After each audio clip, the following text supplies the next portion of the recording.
Hi there, it's me again. We are continuing our discussion on Thiruvarutpayan, verse number 8. It's a beautiful verse which talks about the quality of the Almighty. Let's look at the Quran, let's look at the verse first. Engum Evaiyum எரியுறு நீர் போல் ஏகம் தங்கும் அவன் தானே தனி.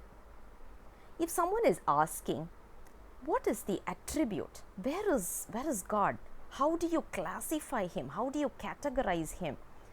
For that, we can take this particular verse as an example, as an explanation.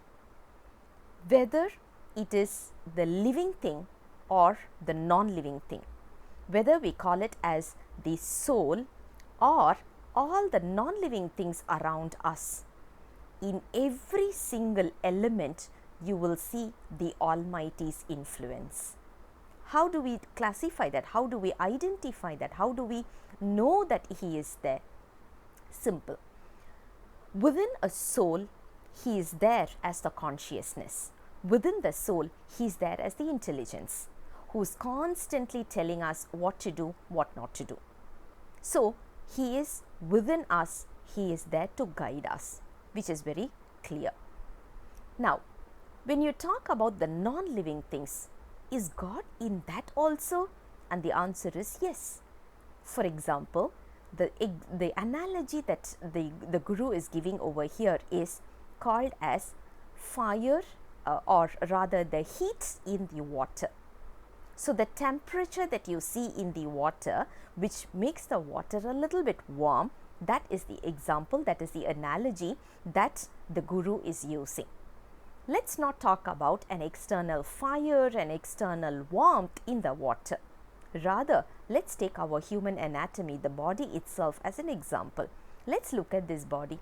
80% this body is made of water element. And have you ever wondered how one cell is sticking with the other cell? So, if you look at it, is there a paste in between? No. There is one cell which is tied closely with the other cell. What is the binding element over there?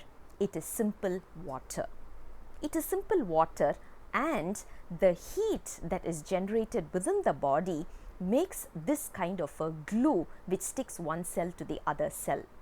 And that is exactly what we are talking about over here. So, where is the Almighty in the non-living thing?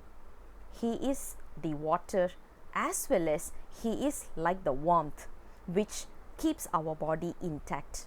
Imagine if we are able to walk in a particular form, we are able to carry ourselves in a particular form.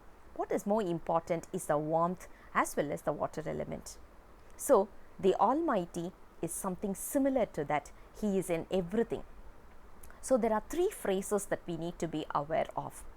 The Almighty is beyond whatever we can imagine in this world. We need to be cognitive about these three terms in order to understand the characteristics of the Almighty.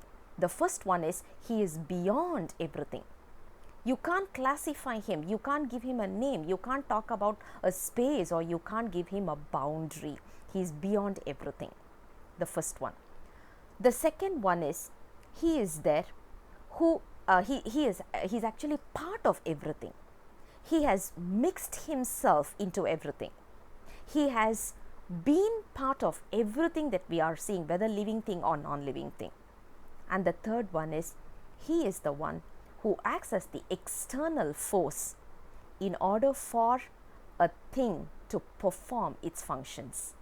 Any kind of a, whether it is a living being or a non-living being, whatever it is, in a particular vibration, in a particular format, in a particular way, there is a functioning, there is a pattern. Who determines this pattern? It is the Almighty. Who determines the pattern that a sun must raise from this direction and exactly at this time, and it must set in this direction and exactly at this time? It is the Almighty. The patterns that are decided is all done by the Almighty. So, what he is doing is he is beyond everything, but at the same time he has mixed himself into all the areas or the elements that we are seeing, and at the same time he is the one who operates everything from within. And that is what our today's verse is trying to give us a clarity on. I'll come back again with the next verse very soon. Until then, bye bye.